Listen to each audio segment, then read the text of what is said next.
Radio Classique, Social Éco. Avec la Fondation Caritas France. Soutenez-nous par une donation temporaire d'usufruit. Social Éco sur Radio Classique avec le quotidien La Croix et avec vous, Christine Quentin. Bonjour Christine. Bonjour Nicolas, bonjour à tous. En cette journée mondiale de lutte contre la misère, gros plan dans Social Éco sur AgriSud, l'association qui crée des entreprises comme elle se surnomme elle-même. Oui, entreprendre, c'est le maître mot d'AgriSud. Depuis plus de 20 ans dans une vingtaine de pays. L'objectif est de réintégrer les personnes pauvres dans le circuit économique. L'association favorise en particulier la création d'entreprises agricoles familiales. Elle agit pour que ces entreprises soient durables au sens où elles doivent impérativement s'inscrire dans une logique de marché, répondre à un besoin, et qu'elles soient viables au sens où elles doivent pratiquer l'agroécologie, c'est-à-dire qu'elles valorisent le potentiel agricole local, les terres, les semences, les rythmes des saisons, sans dépendre de l'extérieur, les produits, les engrais ou autres. Mais alors qu'est-ce qui distingue AgriSud de toutes les ONG qui se positionnent également sur l'aide à la création de micro-entreprises ? Eh bien, AgriSud apporte un accompagnement qui modifie de manière structurelle des régions entières. Ça a été le cas, par exemple, après le passage des humanitaires à Haïti. L'action d'AgriSud a permis le reboisement des terres et la culture du manioc au lieu de l'importer.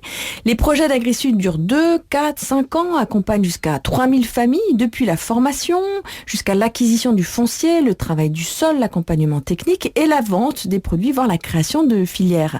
Et ça, cette démarche est valable vraiment partout. Y compris en France d'ailleurs. Absolument. Par exemple, la communauté de communes du Médoc, qui est dans les premières bénéficiaires de la Banque alimentaire de Gironde, a sollicité récemment le savoir-faire de l'ONG.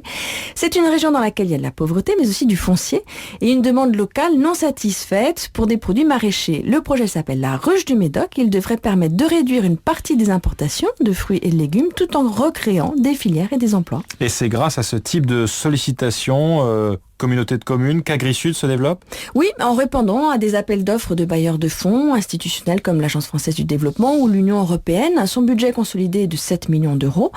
Et l'association recherche aussi maintenant de plus en plus des soutiens privés pour compléter les fonds publics. Cela peut prendre des formes très différentes au-delà du mécénat. L'exemple emblématique est celui du Club Méditerranée qui sollicite et qui finance l'intervention d'AgriSud dans certaines régions pour aider les habitants autour des clubs à structurer professionnellement leurs entreprises familiales agricoles.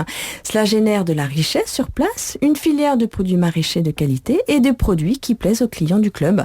C'est gagnant pour tout le monde. Et pour en savoir plus sur AgriSud, l'association qui crée des entreprises, rendez-vous sur internet www.agrisud.org. Social Éco sur Radio Classique à retrouver également sur le site internet de Radio Classique. 7h-5 dans un instant, la question éco du jour.